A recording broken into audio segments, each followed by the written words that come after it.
सांगली शहरातील मतदार याद्यांमध्ये गडबड केल्यास निवडणूक कार्यालय पेटवून देणार, प्रवक्ते संतोष पाटील। सांगली शहरातील अनेक मतदारांची नावे इतर मतदारसंघात दुसऱ्याच वॉर्डात व ग्रामीण भागातील मतदार यादीमध्ये नोंद झाली आहे।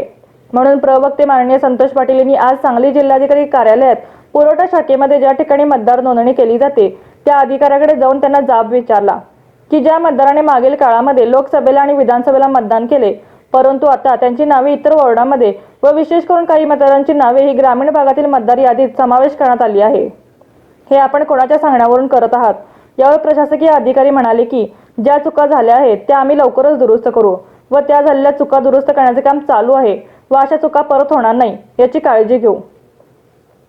यावर प्रवक्ते माननीय संतोष पाटील म्हणाले की आपण सरकारी नोकरदार आहात की एखाद्या पक्षाचे आदेश मानून आपण काम करत आहात। लोकशाहीमध्ये लोकांना भारतरत्न डॉक्टर बाबासाहेब आंबेडकर यांनी दिलेला मतदानाचा हक्क आपण कोणाच्या सांगण्यावरून काढून घेत आहात? आपल्याला काय अधिकार आहे वेगवेगळ्या ठिकाणी मतदार नोंद करण्याचा? यावर शेवटी त्यांना सांगितले की जर तुम्ही प्रशासकीय अधिकारी लोकांचा मतदानाचा अधिकार काढून घेतल्यास परत अशा चुका झाल्या तर ते तुमचे निवडणूक नोंदणी कार्यालय पेट्रोल ओतून पेटवून देणार व आता झालेल्या चुका दुरुस्त करून त्यांच्या पूर्वीच्या मतदार यादीमध्ये त्यांची नोंद झाली पाहिजे याची काळजी आपण घ्यावे असं ठणकावून सांगितले।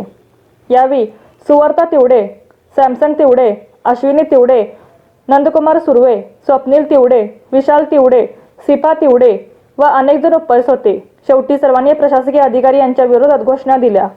भारतरत्न डॉक्टर बाबासाहेब आंबेडकर यांनी भारतातील सर्व श्रीमंत गरीब लोकांना मतदानाचा अधिकार दिला आहे। त्या मतदानाचा अधिकार श्रीमंतांना आणि झोपडपट्टीत राहणाऱ्या लोकांना तितकाच इक्वलिटी आहे, परंतु या सांगली महानगरपालिकेमध्ये हे आमच्या ताई आहेत आणि ह्यांचं मतदान वार्ड क्रमांक 16 मध्ये आत्तापर्यंत केलेलं आहे, परंतु यांचं नाव नांद्रे गाव या मतदार यादीमध्ये आलेलं आहे। ही याला जबाबदार कोण आहे? हे का ती नाव भूतानी त्या एका वेगळ्या भूतानी त्या नांद्रेच्या मतदार यादीमध्ये घुसवलं का? कारण ह्या कोणाची तरी कुठंतरी चूक झाली आहे आणि चूक करणारा कोणाचा तरी मार्गदर्शक होऊ लागला आहे। याचा अर्थ मुद्दामून या मतदारसंघातील विरोधकांनी इथली नावं दुसऱ्या मतदार यादीत नावं ती पण या सांगली मिरज कुपवाड महानगरपालिकेत नाही आहे, ते नांद्रे ग्रामीण भागामध्ये त्यांचं नाव आलं आहे। हे नाव म्हणजे हे चुकीचं काम आहे। या महापालिकेमध्ये जवळजवळ 5000 लोकांनी हरकती घेतल्यात की ह्या मतदार यादीतलं नाव या मतदार यादीत, त्या मतदार यादीत, त्या वार्डात, या वार्डात, इकडं तिकडं अनेक लोकांची हजारो नावं कशी काय बदलली, का बदलली, कोणी बदलली, कोणाच्या भीतीमुळे बदलली का?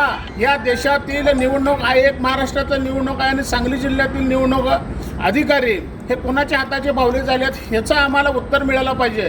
या प्रशासकीय अधिकारी यांना आज आम्ही भेटण्यासाठी जाब विचारण्यासाठी आलो आहे की आमची मतदार यादीतील नावं कशी काय दुसऱ्या मतदार यादीत जाऊ शकते? तुमच्या कम्प्युटरला भूताने हात लावल्याशिवाय ती जाऊ शकत नाही, म्हणजे तुमच्यात स्वरूपातनं एक नवीन भूत आले की नावं चेंज करायचा दृष्टिकोन आहे। यामुळे भविष्य काळामध्ये एकाचं नुकसान एकाचा फायदा व्हावा असं हेतू ह्या लोकशाहीमध्ये असं नाही आहे। सगळ्यांना दिलेले इक्वल अधिकार आहे। जो मतदान कोणाला मतदान त्यांच्या मतानं तो मतदान देईल, परंतु तुम्हाला अधिकार नाही त्याचं वार्डात दुसऱ्या वार्डात नाव टाकायचं, ग्रामीण भागात नाव टाकायचं। तर आम्ही आज या प्रशासकीय अधिकाऱ्यांना सुनावलंय की तुम्ही झालेल्या चुका दुरुस्त करा, भविष्यात असल्या चुका करू नका। मतदानाचा हक्क वर्षातून 5 वर्षातून एकदाच येतो आणि त्या रूपानं ते बदलत असतो आणि ह्याचा हक्क, ह्या लोकांचा हक्क तुम्ही घालवू नका। आणि अधिकाऱ्यांना आमची ठामपणे भूमिका तुम्ही जनतेच्या बरोबर करा, पण कोणाच्या अधिकाऱ्याच्या हाताखालचे भाव लिहू नका अशी या ठिकाणी मी त्यांना विनंती करतो। पौलस तिवडे, मी सांगली प्रभाग क्रमांक 16 मध्ये राहते आणि आमचं मतदान त्या ठिकाणी यादीमध्ये असताना मी आता पाहिलं की अनेक लोक इकडे तिकडे फैरावैरा पळत आहेत, कारण त्याच्या यादींमध्ये नावे नाहीत। कुणाची नावं आहेत परंतु प्रत्येकाचे फोटोसुद्धा चेंज झालेले आहेत। हे काय होत आहे? हा लोकांना अन्याय होत आहे आणि ह्या लोकांचा अन्याय कोणापर्यंत पोहोचत नाही आहे आणि त्यामुळे मतदानाच्या ऐनवेळी लोकांना प्रॉब्लेम होईल असं काय होऊ नये त्यासाठी ह्या लोकांनी खबरदारी घेतली पाहिजे आणि ह्या यादीमध्ये सगळ्या गोष्टी रिपेअर करून प्रत्येकाला त्यांनी न्याय मिळवून द्यायला पाहिजे। तर नेमकं मतदानाच्या वेळी तुमचे इथं यादीत नाव नाही आहे, तुमचं त्या गावाला पडलंय, ह्या गावाला असं पडलंय, असं जर होत असेल तर त्या मतदारांनी, त्या नागरिकांनी करायचं काय?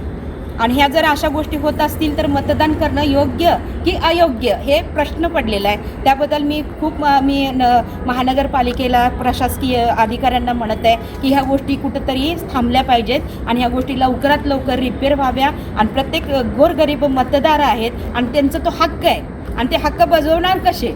त्यांच्या याद्या जर इकडे तिकडे होत असेल तर हा अन्याय हा लवकर थांबावा अशी मी प्रशासकीय अधिकाऱ्यांना विनंती करत आहे. थँक्यू.